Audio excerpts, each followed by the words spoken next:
noches a todos.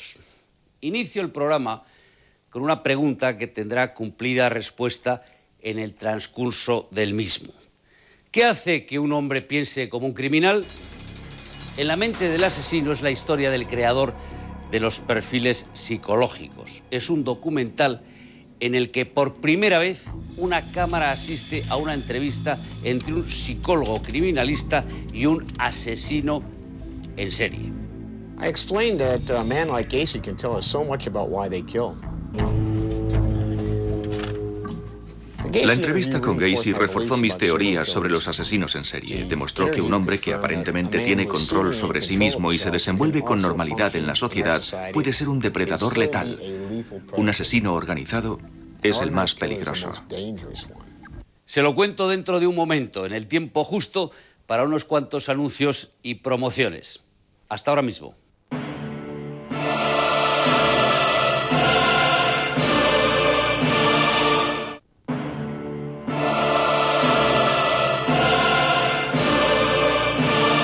Retomo la narración. Como les comentaba, la historia de esta noche en Documentos TV gira en torno a la vida del hombre creador del perfil criminal, Robert Ressler.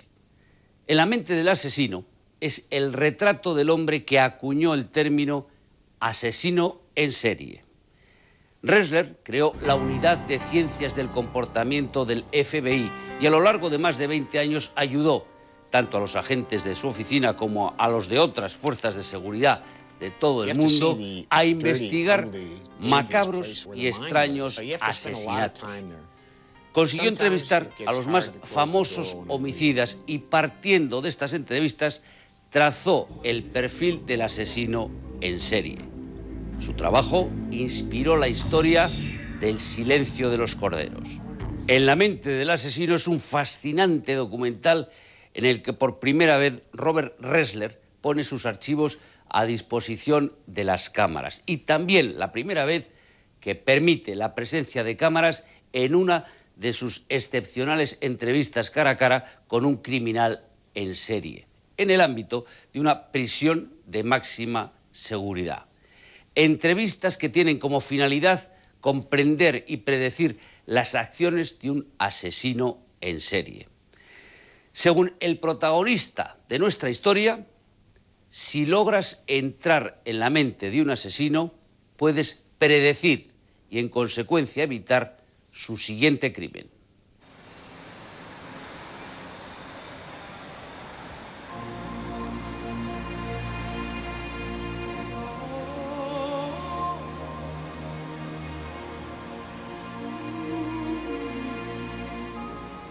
No hay nada más difícil que dar caza a un cazador de hombres. Un asesino en serie es un depredador, pero sus presas son seres humanos. El FBI investiga como mínimo 50 asesinatos en serie al año. Tienen fantasías que les impulsan a la violencia y asesinan una y otra vez.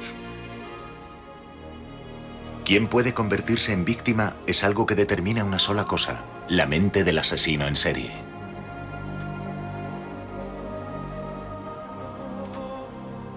Un perfil es un retrato psicológico del asesino, una especie de mapa de la mente del homicida.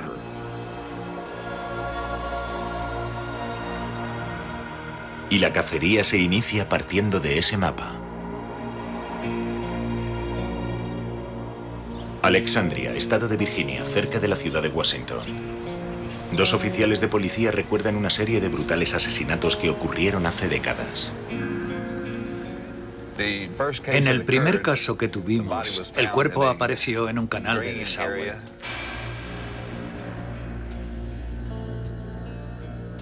El detective Tom Morhead resume la historia del caso a su visitante. En el caso de la segunda víctima pasaron 6 semanas desde la denuncia de su desaparición hasta que la encontramos, aunque su coche apareció de inmediato.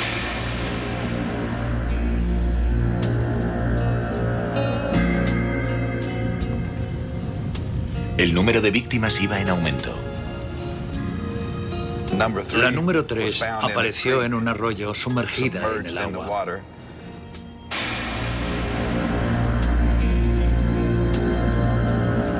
Hubo abusos sexuales en todos los casos.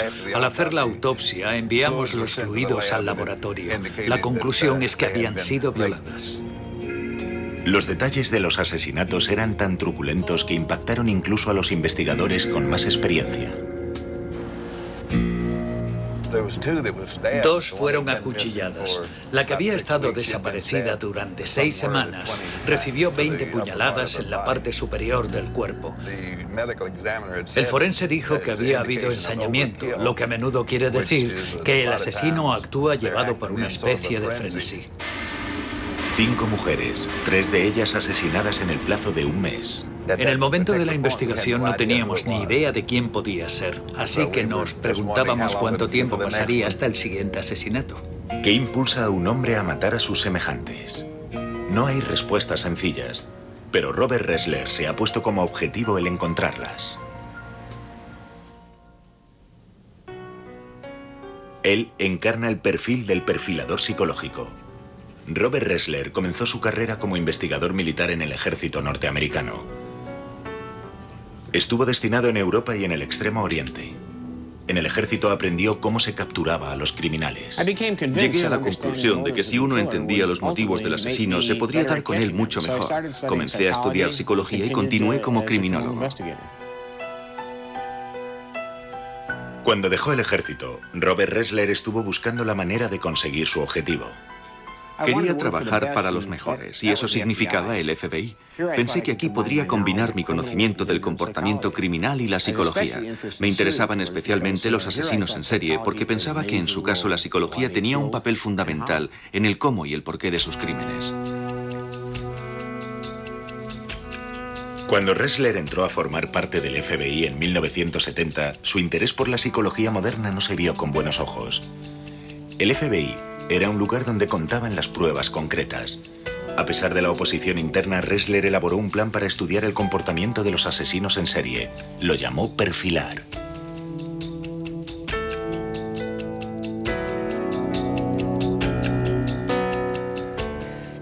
Tuve una comida de trabajo con el por aquel entonces director del FBI, William Webster. Al final de la comida me miró y dijo: señor Ressler, creo que tiene usted una gran idea.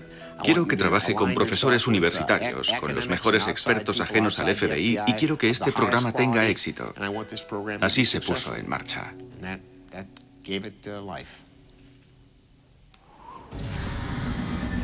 Otra vez en Alexandria, en el estado de Virginia.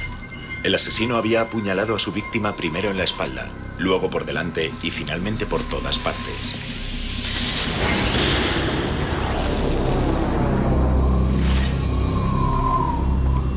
En el depósito de cadáveres es donde Robert Ressler busca las pistas.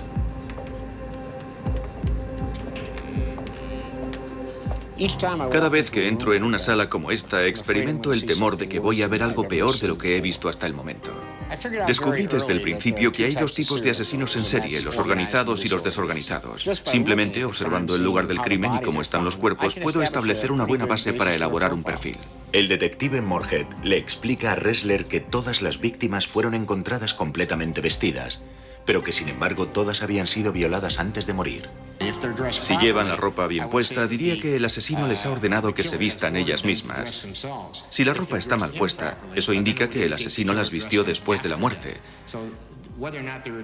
El hecho de que sea de una forma o de otra permite un primer acercamiento a la mente del asesino. Robert Ressler destaca ese revelador detalle. Si el asesino fue capaz de ordenar a las mujeres que se vistieran, delataría a alguien que tenía el control de sus actos, el suficiente como para planear el asesinato, una mente organizada para el trabajo. Siempre se comienza de esta manera, encontrando un rastro y siguiendo la pista del asesino en serie. La pregunta a responder es: ¿cuál es la fuerza capaz de apoderarse de alguien y empujarle más allá del límite? Robert Ressler ha estado persiguiendo esa maldad desde que cumplió los 9 años. Detenedme antes de que mate otra vez. No puedo controlarme. Palabras garabateadas con un pintalabios en una pared por un asesino desesperado. Chicago, 1946, una ciudad atenazada por el miedo. Las escalofriantes palabras del primer asesino en serie moderno cautivaron el interés de todo el país. 2 mujeres brutalmente asesinadas, encontradas en lugares cuidadosamente pensados. El asesino había llegado incluso a vendar las heridas mortales, como si estuviera avergonzado de lo que había hecho.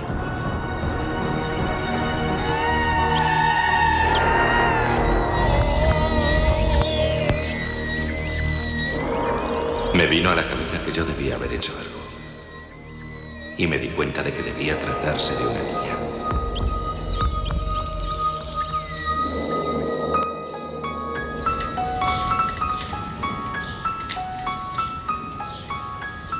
Robert Ressler creció en la zona nordeste de Chicago. Es bueno estar de vuelta en Chicago.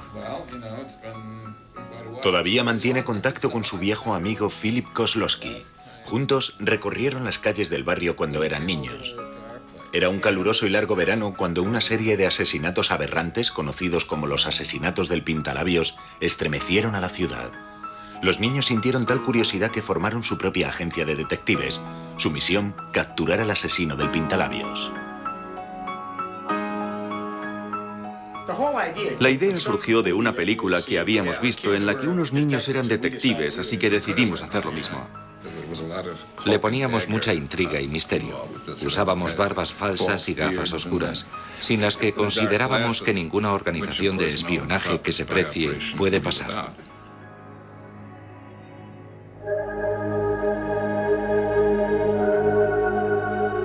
Pero los juegos terminaron pronto, cuando el asesino actuó de nuevo. La policía encontró restos humanos flotando en las cloacas de Chicago.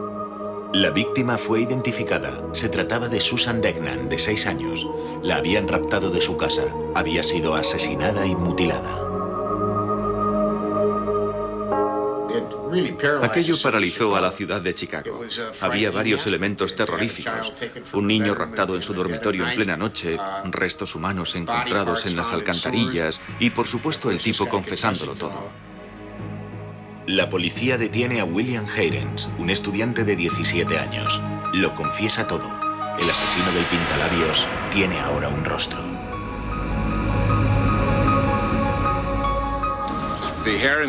El caso Heirens tuvo un tremendo impacto en la población de Chicago.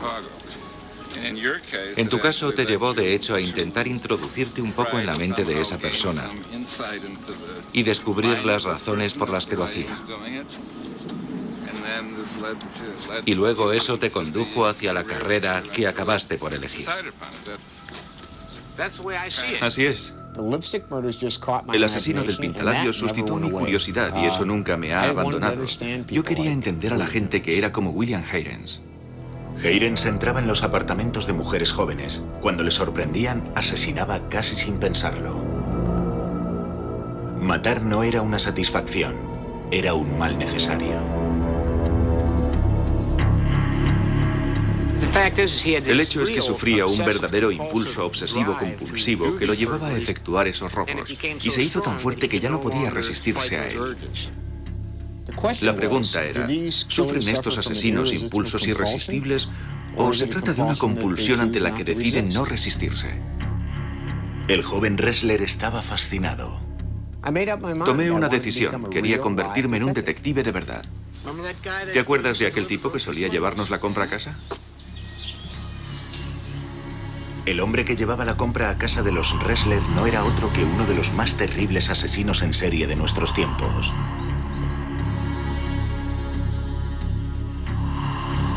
John Wayne Gacy, el asesino de la máscara de payaso.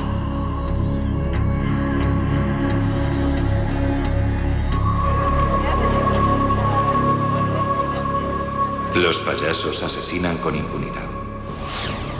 1978. John Wayne Gacy era un ciudadano respetado en la ciudad de Chicago. Durante los fines de semana solía entretener a los niños con un traje casero de payaso. Nadie sabía lo que realmente ocultaba la máscara. Gacy y yo crecimos en el mismo vecindario. Estuvimos juntos en los Boy Scouts. A veces me pregunto cómo terminamos en lados opuestos de la ley. ¿Qué me hizo a mí un policía y a él un asesino? Joe Kosenczak fue el hombre que dio caza a John Wayne Gacy. Tras semanas de vigilancia, el jefe de detectives ordenó un registro de la casa de Gacy. Después de la desaparición de un hombre joven que había estado hablando con Gacy sobre un trabajo en su empresa de construcción, Kosenczak obtuvo una orden judicial para registrar la casa de Gacy. El hueco bajo la casa fue descubierto en realidad por un detective que vio una fisura en los azulejos. Me llamó, nos hicimos con un destornillador y conseguimos abrir la trampilla. En aquel momento no sabíamos que se trataba de una trampilla, pero todo el suelo de ese armario se levantaba. Y entonces vimos que se trataba del acceso a un hueco bajo la casa.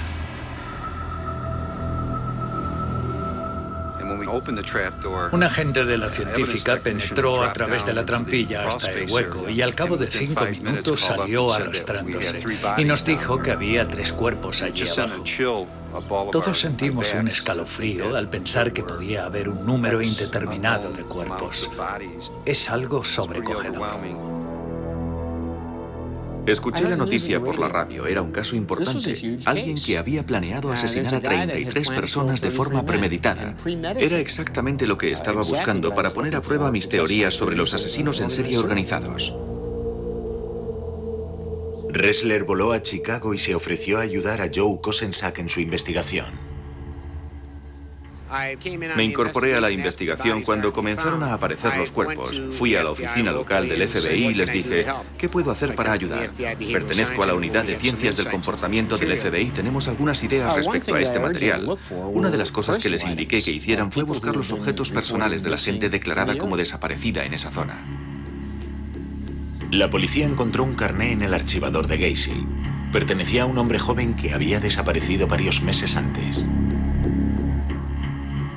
Y eso encajaba con un montón de cosas que tú nos habías contado sobre esos tipos. Sí, esa es una de las cosas que descubrimos sobre ellos, que conservan objetos personales de sus víctimas. El asesino en serie se queda con los anillos del colegio, las cadenas de oro, las hebillas de los cinturones, los carnés de identidad. Para él son trofeos o souvenirs que le recuerdan sus momentos de éxito y satisfacción, lo cual puede recordar una peculiar forma de comportamiento normal. Lo que fue realmente interesante es que las pruebas, la mayor parte de las pruebas que encontramos, se hallaban sobre el aparador de Gacy en su dormitorio, el cual a mí personalmente me recordó una especie de altar. De la casa de John Wayne Gacy fueron saliendo un cuerpo tras otro.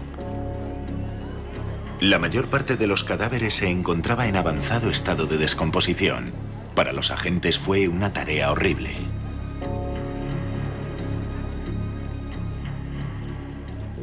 ¿Qué le había hecho a aquellos chicos? Era como encontrarse en mitad de la peor pesadilla. La violencia de los crímenes era simplemente horrenda. Muchos de los policías sufrieron depresión porque nunca habían visto a personas torturadas y asesinadas de esa manera. Tiempo después, mientras estaba celebrando la cena de Nochebuena con mi familia, me vino a la cabeza el pensamiento de que había 33 chicos que jamás volverían a celebrar una Navidad. Y yo estaba con mi familia. Lo que había visto era sencillamente devastador. La casa de Gacy fue completamente desmantelada. Hoy se levanta un nuevo edificio en ese solar. Este es John Wayne Gacy camino de los juzgados. Se convirtió de manera instantánea en el asesino en serie más famoso de Norteamérica.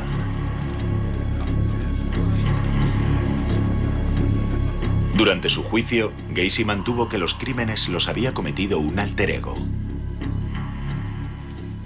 Puede que eso fuera una mentira, pero encajaba con mi convicción de que incluso un asesino en serie organizado puede disociarse de sus crímenes. Gacy aguardó en su celda el veredicto, pero no hubo sorpresas.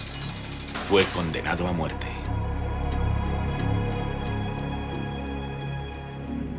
Tras la detención de Gacy, Ressler convenció a sus superiores del FBI de que una serie de entrevistas exhaustivas con asesinos en serie como Gacy resultaría beneficiosa para el programa. Les expliqué que un hombre como Gacy podía darnos mucha información sobre la razón por la que asesina. Se trataba de una oportunidad que no podíamos dejar pasar. Me alegro de que estuvieran de acuerdo.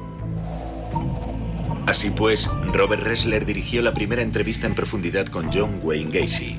Permitió dibujar el primer mapa detallado de la mente de un asesino en serie. La entrevista con Gacy reforzó mis teorías sobre los asesinos en serie. Demostró que un hombre que aparentemente tiene control sobre sí mismo y se desenvuelve con normalidad en la sociedad puede ser un depredador letal. Un asesino organizado es el más peligroso. El método de la cuerda es un torniquete, así que sirve para cortar el paso del aire. Si vas a matar a alguien, simplemente se lo pones alrededor del cuello y le das unas cuantas vueltas hasta que la persona deja de moverse. Finalmente llegó el día del ajusticiamiento de John Wayne Gacy. Había pedido que Robert Ressler estuviera presente durante la ejecución, pero el agente del FBI se negó. La noche de la ejecución, Robert Ressler se despertó justo después de medianoche, precisamente en el momento en que John Wayne Gacy moría. Ressler estaba sudando y tenía problemas para respirar. Estuvo mirando un cuadro, un regalo que Gacy le había hecho después de su primer encuentro, un autorretrato del asesino vestido de payaso.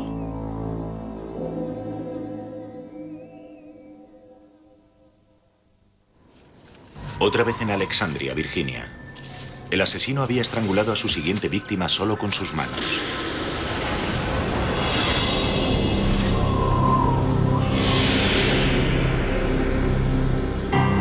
El siguiente paso. Para comenzar a elaborar un perfil del asesino de Alexandria, Ressler busca inspiración en los horrores de los archivos de sus viejos casos. Tienes que ver el lugar sucio y peligroso en el que viven sus mentes. Tienes que pasar mucho tiempo allí. A veces cuesta cerrar la puerta cuando lo dejas. Para empezar, Ressler reúne las pruebas que sugieren un denominador común. Las mujeres tienen todas aproximadamente la misma edad y la misma apariencia. Las circunstancias de sus desapariciones son todas similares. El lugar donde se las ha encontrado también es similar. Así pues, hay similitudes con las que podemos trabajar para trazar un perfil. Apuñalamiento, ahogamiento, estrangulación. Este tipo no ha encontrado todavía su pasión. El asesino en este caso es casi seguro un varón joven. Yo no iría buscando a un varón mayor y experto que haya entrado y salido de la cárcel varias veces. Yo diría que es alguien menor de 30 años. Un individuo que ha vivido una infancia perturbada. Un individuo que proceda de un hogar disfuncional. La ausencia del padre estaría casi cantada. Utiliza a sus víctimas como objeto de su propia satisfacción sexual. Ha asesinado 5 veces y lo volverá a hacer. No se detendrá a no ser que alguien lo detenga. No siempre es posible atrapar a un asesino en serie antes de que ataque de nuevo. Algunos de ellos son tan escurridizos que asesinan durante años antes de que se les atrape. Como Ted Bundy.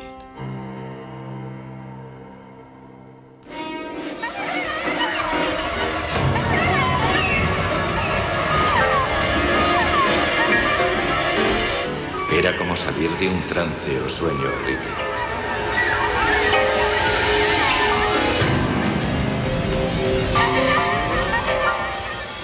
Si ha habido un hombre que me asustara de verdad, ese fue Ted Bundy. Y todavía no sé realmente si he descubierto cómo era.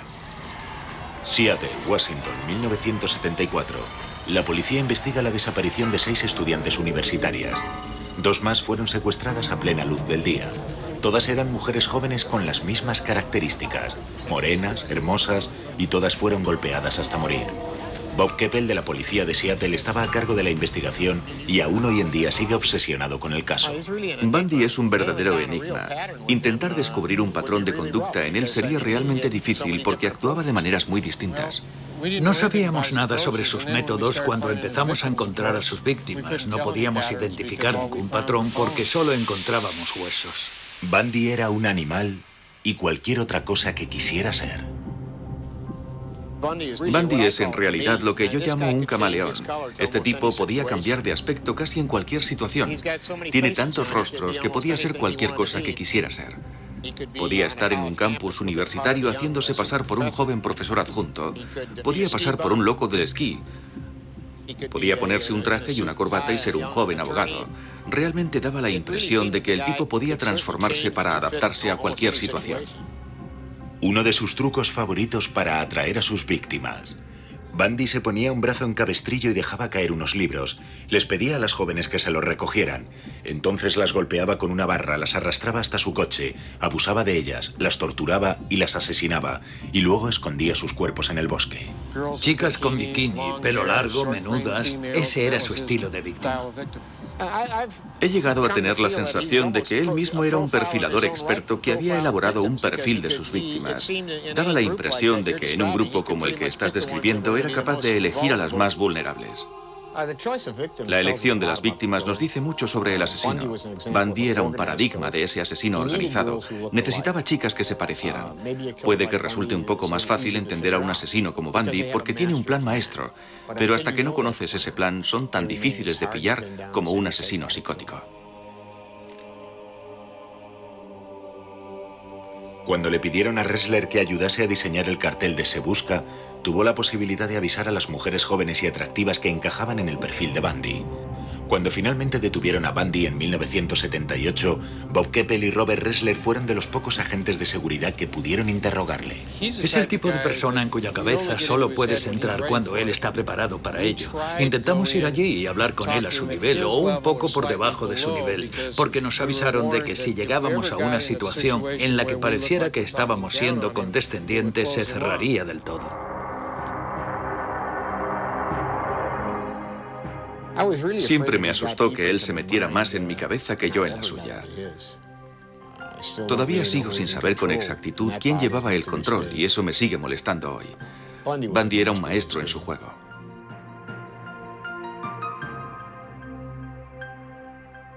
La última treta de Bundy consistió en ofrecerse como asesor de la Unidad de Ciencias del Comportamiento.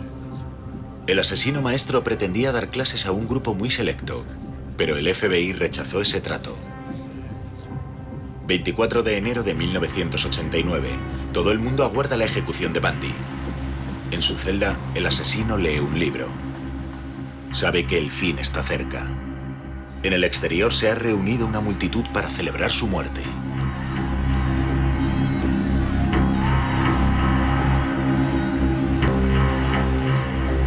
Cuando después de su muerte los guardias limpiaron su celda, encontraron uno de mis libros sobre asesinatos en serie.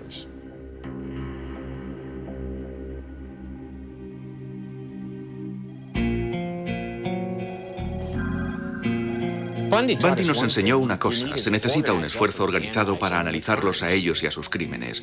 Si hubiésemos dispuesto de un sistema informático con referencias cruzadas, podríamos haber establecido conexiones entre sus crímenes mucho antes, y con mejores perfiles podríamos haber dado con él mucho más rápido. Después de Bundy nos aseguramos de crear una base de datos nacional para que todo eso fuera posible. Después de Bundy, el FBI entendió el valor de los perfiles.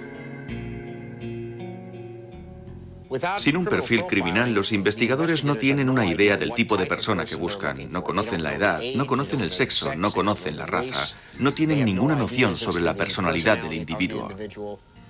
Antes de la existencia de los perfiles, los agentes buscaban pruebas forenses convencionales: sangre, fibras o huellas dactilares que ayudasen a identificar a un sospechoso. Cuando disponemos de un perfil, se le da al investigador la oportunidad de tomar un atajo y localizar al sospechoso más verosímil, el cual a menudo resulta ser tu asesino. ¿Cómo fue quitarles la vida a esas mujeres?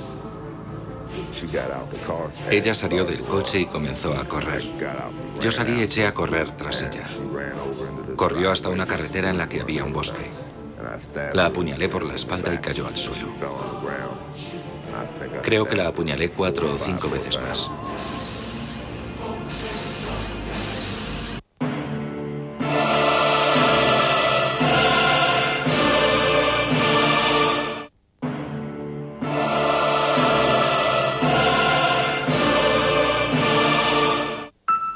Robert Ressler ha escrito mucho sobre la mente criminal.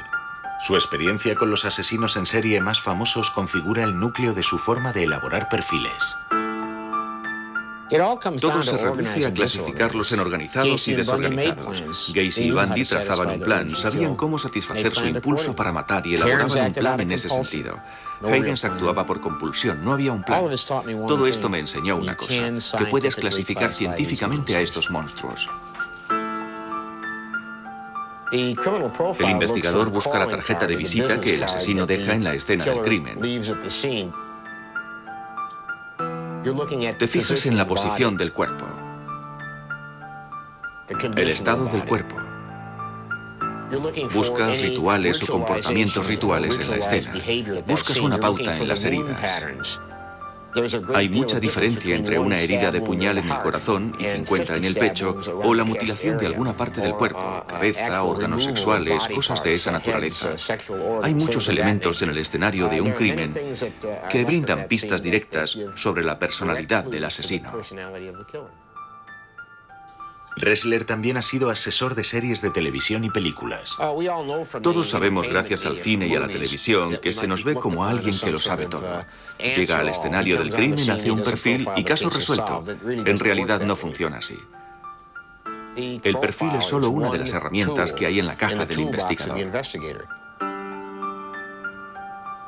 Durante los años que ha pasado en el FBI, Robert Ressler ha dominado esta herramienta como nadie.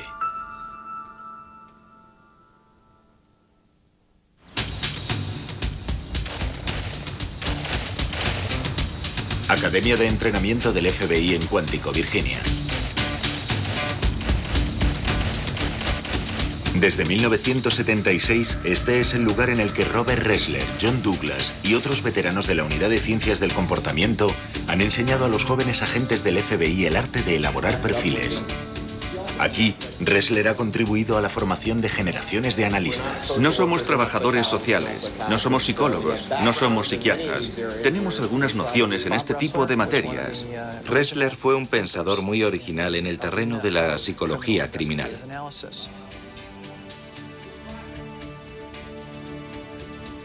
Steve Vann es el actual director de la Unidad de Ciencias del Comportamiento.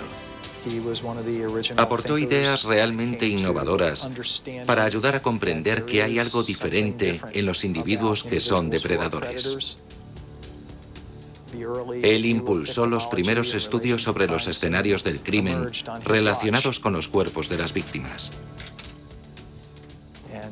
Y contribuyó decisivamente al concepto de perfil tal y como lo conocemos hoy en el FBI. El FBI sigue en deuda con Robert Ressler y su trabajo.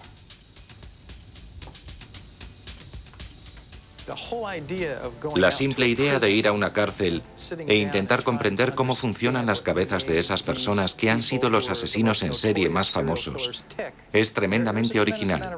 Nadie había hecho ese tipo de trabajo con anterioridad. Aunque en el fondo todo el FBI reconoce que la elaboración de perfiles no es algo completamente nuevo. Los agentes de la policía siempre han elaborado perfiles sin llamarlo de esa manera. El hecho de que el FBI o Bob Ressler o sus socios hayan aparecido en el siglo pasado o las 2 últimas décadas y hayan organizado algunos de los conceptos que los detectives vienen usando desde hace cientos de años,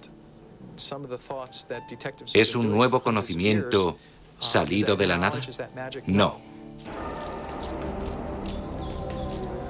La elaboración de perfiles no es un arma que haya acabado con los asesinatos en serie. Se considera que solo en Estados Unidos andan sueltos entre 30 y 50 asesinos en serie.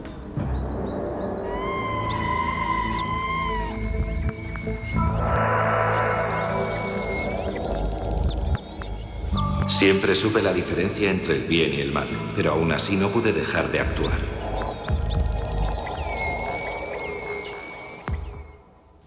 Septiembre de 1983. Tuvimos el caso de un niño repartidor de periódicos desaparecido cuyo cuerpo se halló en Omaha, Nebraska. El FBI pensó que podía estar relacionado con un caso de Iowa a unas 300 millas de distancia. Me ordenaron que fuera a Omaha de inmediato. Es siempre peor cuando se trata de niños. Yo también tengo hijos y eso lo hace más difícil. El cuerpo del chico apareció en un campo contiguo a una carretera de grava, a 6 kilómetros de donde había dejado su bicicleta. Me ordenaron que ayudara a las fuerzas de seguridad locales y al FBI que elaborase un perfil criminal y un análisis criminal para ayudar en la investigación. Cuando el agente local del FBI me llevó al escenario, me fijé en la ubicación del cuerpo, justo al lado de la carretera sobre la hierba. Ressler percibió que el asesino no se había molestado en deshacerse de su víctima en un arroyo cercano. Esbocé un perfil previo. El individuo era probablemente una persona joven, quizá no muy fuerte, que encontraba difícil acarrear un peso muerto y posiblemente había abandonado el cuerpo antes de lo planeado. Al mismo tiempo tuve la sensación de que se trataba de un principiante, que no nos enfrentábamos a un asesino en serie con experiencia, sino que posiblemente se trataba de su primer crimen. Robert Ressler se puso a trabajar y redactó su primer borrador. En mi perfil expuse, el autor del crimen debe tener un problema sexual crónico, con experiencias sexuales extrañas y pervertidas a lo largo de su vida.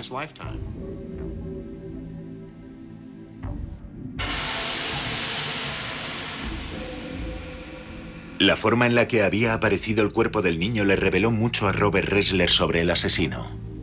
A pesar de que había una aparente motivación sexual, no había acto sexual, no había indicios de penetración en el joven, su ropa interior estaba intacta. Eso le sugirió a Robert Ressler que el asesino era joven e inexperto en relación al sexo. Faltaba un trozo de carne del hombro del chico, un trozo que había sido rebanado. También faltaba un pedazo en la pierna. Además de los cortes, la carne desaparecida me indicaba que el asesino podría haber mordido a su víctima, lo cual sería típico de este tipo de crímenes, morder llevado por el frenesí. También tuve la impresión de que nuestro hombre era un lector de revistas de detectives. Al haber recortado las marcas del mordisco, me daba la pista de que este hombre sabía que las huellas dejadas por los dientes pueden ser identificadas por el forense. En diciembre del mismo año, justo antes de Navidad, otro muchacho joven aparece muerto en Omaha. Era otro repartidor de periódicos. El chico había desaparecido durante las primeras horas de la mañana. El proceso de esa desaparición y la posición del cuerpo indicaban claramente que había una conexión con la primera víctima. Tuve la sensación de que mis peores temores cobraban forma. Un asesino en serie andaba suelto.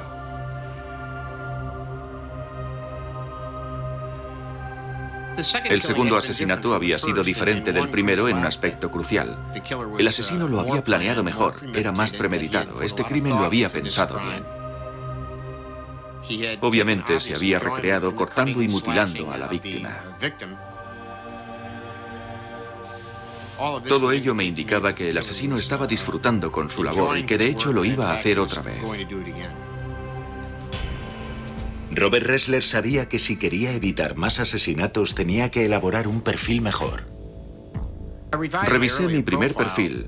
Ahora tenía la impresión de que el asesino residía en la zona de Bellevue o más probablemente en la base aérea. Ressler llegó a esa conclusión porque el asesino había demostrado estar demasiado familiarizado con el entorno y porque parte de la cuerda con la que había atado a sus víctimas era utilizada solo por el personal de las fuerzas aéreas. Me encontraba en casa cuando sonó el teléfono. Mi esposa contestó y me dijo que el FBI me llamaba desde Omaha, Nebraska. Me dio un vuelco al corazón porque pensé, oh no, otra víctima. John Juber, 21 años, 1,70 m, 74 kilos de peso. Un técnico de radar de escasa graduación de la base aérea. El agente me dijo por teléfono que habían encontrado a un buen sospechoso. Estaba bajo custodia y encajaba con numerosos aspectos de mi perfil. La policía había hecho el seguimiento de un sospechoso que vivía en la base aérea. Cuando registraron la habitación de Juber encontraron 24 revistas de detectives. Se confirmaba incluso este pequeño detalle del perfil de Ressler. Mi perfil ayudó en la captura del asesino y eso me llenó de satisfacción. Di en el clavo con las revistas de detectives, pero todo el asunto era terrorífico porque era solo un muchacho. Este caso me afectó más que otros, no solo por mi relación directa con su captura, sino también porque me mostró que los mecanismos de una mente criminal se aplican al margen de lo joven que sea el asesino. John Juber fue ejecutado en la silla eléctrica por los asesinatos de los dos chicos repartidores de periódicos. El caso de Alexandria sigue abierto. El asesino mantuvo bajo el agua a su siguiente víctima hasta que ella dejó de forcejear.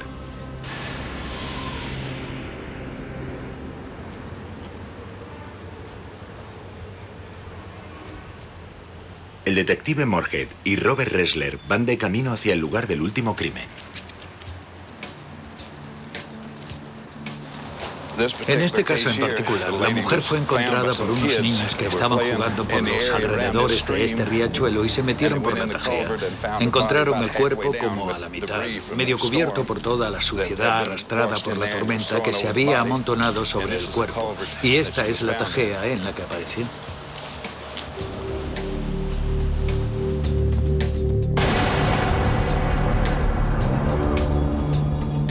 Este es el lugar en el que el asesino acabó con su última víctima. A veces da la sensación de que el asesino sigue aquí. Es escalofriante, es aterrador.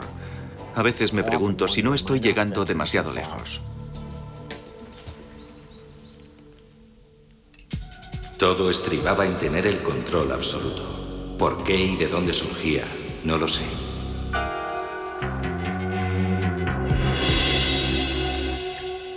Milwaukee, Wisconsin, 1991. Aquí es donde Jeffrey Dahmer vivió y asesinó. Era como introducirse en el abismo. Aquí teníamos un pequeño apartamento en el que habían acontecido los peores horrores que el hombre pueda concebir. El caso de Jeffrey Dahmer me afectó mucho personalmente. Jerry Boyle, su abogado defensor, me pidió que testificara a su favor. Este joven amable y agradable, ¿cómo te explicas algo así?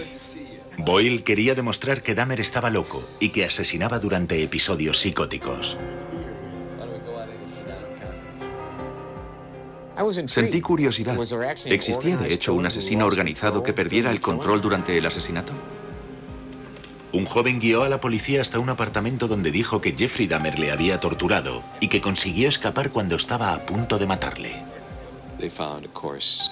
Encontraron, por supuesto, cráneos en su nevera y también hallaron otros restos humanos en un depósito en su dormitorio. También había grandes contenedores de ácido en los que Dahmer disolvía a algunas de sus víctimas. Almacenaba cuerpos en su apartamento. Tenía restos humanos en su dormitorio y en la nevera. Tenía huesos en archivadores. Tenía cabezas y cráneos en recipientes de ácido. Cualquier persona que hubiera entrado en el apartamento en aquel momento y hubiera echado un vistazo se habría aterrorizado creyendo que había entrado en el infierno. El infierno privado creado por un hombre y padecido por sus víctimas. Me sentí muy agradecido ante la oportunidad de entrevistar a Jeffrey Dahmer. Parecía tan normal. Era agradable. No había nada ofensivo en él. Casi sentías una afinidad con él. Y al mismo tiempo lo que te estaba contando era suficiente como para ponerte literalmente los pelos de punta. No estaba obteniendo satisfacción, así que fui más allá. Tenía un taladro eléctrico. Después de drogarlos, les taladraba el cráneo con pequeños agujeros. Cogía una jeringuilla grande de las que se usan en la cocina, la rellenaba con ácido clorhídrico y se la inyectaba en los lóbulos frontales. ¿Y qué efecto producía? No parecía causar ningún efecto. Se despertó a las 2 horas desorientado y quejándose de dolor de cabeza. Así que le di más pastillas para dormir y lo estrangulé. Él creía que haciendo eso podría crear a una persona sin mente pero viva, un objeto sexual complaciente. Me dijo que de esa manera no necesitaría conseguir nuevas víctimas, sino que se quedaría con el zombi sexual. Ahora Ressler comprendía por qué Dahmer tenía que matar una y otra vez. Un ejemplo perfecto del asesino en serie organizado en acción. Hacia el final Dahmer ya no se controlaba. Tan solo aguardaba a la siguiente víctima mientras intentaba deshacerse de la última. Durante el juicio de Jeffrey Dahmer, a Robert Ressler no se le permitió testificar. El juez rechazó la alegación de demencia. Ressler sigue convencido de que Dahmer estaba enfermo mentalmente cuando cometía sus crímenes. Tenía la sensación de que Dahmer era un caso clásico y perfecto de asesino en serie. Era blanco, era varón, no estaba casado. A pesar de que puede respetar la ley y las convenciones de forma rutinaria, una vez comienza a introducirse en sus fantasías y se permite a sí mismo hacerlo, llega a un punto en el que está al acecho buscando una víctima. En el instante en el que el joven llegaba al apartamento y la puerta se cerraba, Dahmer se perdía por completo. Llegado a ese punto, era presa de un impulso emocional para conseguir sus fines, que era tener relaciones sexuales con ese individuo inconsciente y tarde o temprano muerto. Mutilación, canibalismo, estas cosas tomaban el control. Dahmer ya no era capaz de dejarlo. Pero ninguna de estas explicaciones supuso la menor diferencia para las familias de las víctimas.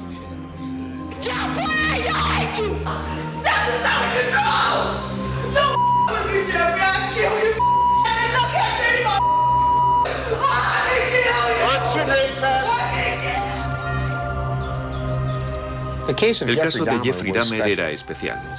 Me invitó a entrar en su mente y de repente lo inexplicable se volvió explicable. Los Bob Ressler de este mundo, si no tienen cuidado, pueden acabar en un pésimo estado mental. Lo que están intentando hacer como algo bueno puede convertirse en algo malo para ellos, porque puede tener el efecto de cambiar su espíritu mismo, su esencia.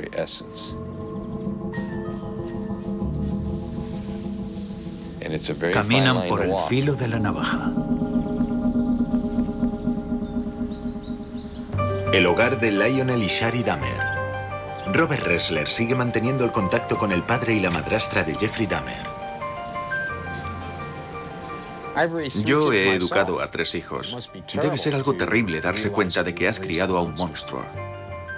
Al igual que los Dahmer, Robert Ressler todavía está intentando encontrar la respuesta al enigma que supone Jeffrey. Tenía un pequeño círculo de amistades. Participaba en todo tipo de actividades gracias a nuestra insistencia. Fútbol, tiro con arco, los Boy Scouts. También criábamos corderos juntos. El problema fue que era muy tímido e insociable. No hubo ningún signo que nosotros pudiéramos ver.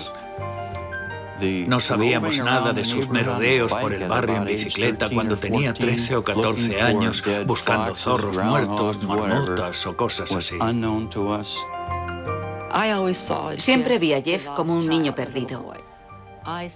Vi a un niño pequeño perdido.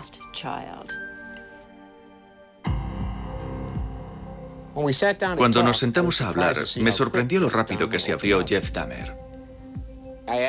Le pregunté por sus emociones cuando todo eso estaba sucediendo. Si se sentía enardecido y exaltado. Me dijo que no. Afirmó que actuaba de manera mecánica y que era como si se estuviera viendo a sí mismo y observando lo que sucedía. Eso es un síntoma claro de disociación. La disociación llevada al extremo origina un trastorno de personalidad múltiple. Era como si hubiera 2 Jeffs. Uno estaba metido en el horror de todo el asunto y el otro se apartaba y observaba. Dijo, me cubría una manta de plomo y tenía una horrible sensación de pérdida. Su última víctima me dijo que cuando consiguió escapar, Jeffrey estaba en el dormitorio, se balanceaba y canturreaba, y que parecía que se hallaba en una especie de trance. Cuando este joven regresó horas más tarde con la policía, Jeffrey no se había movido, seguía haciendo lo mismo. Dahmer cambió la forma en la que yo enfocaba toda mi elaboración de perfiles. Por primera vez estaba viendo a un asesino organizado que perdía el control en un episodio psicótico. Me enseñó que no todo era blanco o negro. Él no sabía en absoluto por qué estaba obsesionado con esos pensamientos, esos actos que realizaba. No tenía la menor idea de por qué hacía esas cosas. Te da una mayor comprensión de todos esos seres humanos con los que nos codeamos a diario y a los que en realidad no conocemos. No conocemos su lado oscuro.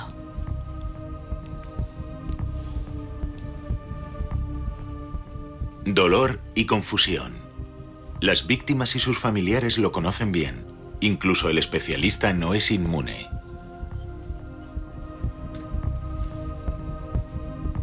Jeffrey Dahmer me hizo ver el mundo con ojos diferentes. El depredador puede ser de nuestra propia sangre. Alexandria, una vez más. El asesino apuñaló 25 veces a su víctima con un cuchillo. Finalmente, la policía detiene al asesino de Alexandria. Cuando cogieron a Monty Riesel en Alexandria, casi entré en éxtasis. En un momento como ese hay mucho de gratificación personal. Riesler había apuntado que el autor sería un hombre joven, de entre 18 y 25 años. Monty Riesel tenía 17. Riesler había predicho que el asesino habría crecido sin un padre. El padre de Monty Riesel abandonó el hogar cuando el chico tenía 7 años. Cuando el chico fue detenido, me sorprendió un poco la edad. Yo había calculado, al pensar en la edad, que sería algo más mayor.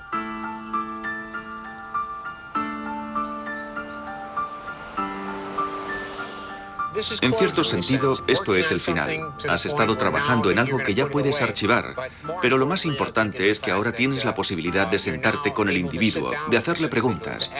En cierto sentido, se convierte en una validación del perfil que has elaborado. ¿Has tenido razón? ¿Has dado en el clavo?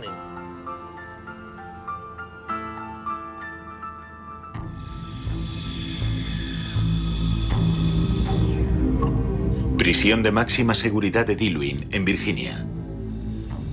Aquí es donde Monty Riesel pasará el resto de su vida.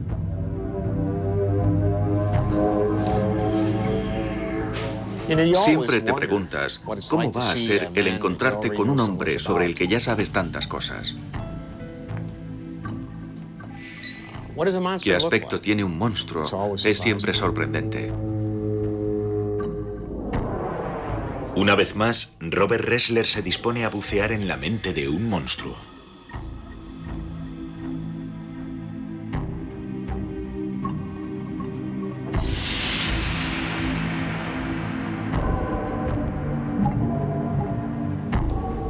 Cara a cara con un asesino en serie. Robert Riesler se introduce en el mundo extraño y distorsionado de Monty Riesel.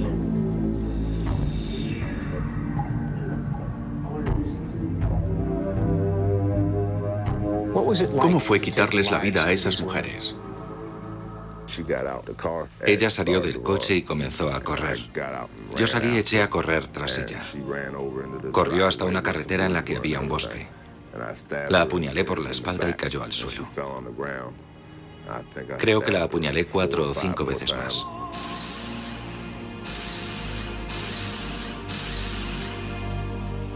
Todo lo que Robert Riesler puede hacer ahora es escuchar. Se fue haciendo peor con cada una. No solo en cuanto a la violencia. Te ibas volviendo más autoritario. Ya no negociabas. Más autoritario, más exigente, con más necesidad de poder. Buscaba el control total, la dominación. Tenía poder para controlar a otro ser humano. Y eso hacía que me sintiera invencible. No estabas buscando a nadie en concreto, ¿verdad? No. Simplemente fue la emoción del momento. Estaba paseando y llevaba todas esas cosas en mi cabeza. Y me dio la impresión de que algo se rompía en mi interior. Simplemente tuvo la mala suerte de que yo estaba allí cuando ella volvía a casa. El trabajo de un psicólogo criminal termina aquí, dentro de la mente de un asesino. Tiene algo de magia. Es como si dispusiera de una llave o de una ventana, a través de la cual puede mirar. Y cuando mira puede ver lo que alguien está haciendo.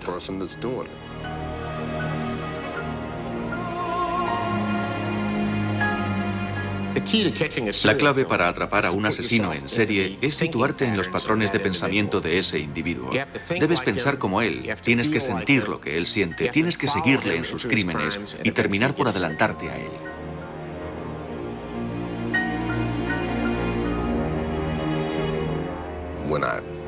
Cuando le hago un dibujo o le explico qué es lo que sucedió, parece estar allí. Puede visualizar lo que le cuento. Y al hacerlo, Se introduce en mi cabeza y puede ver a dónde voy o lo que estoy a punto de hacer.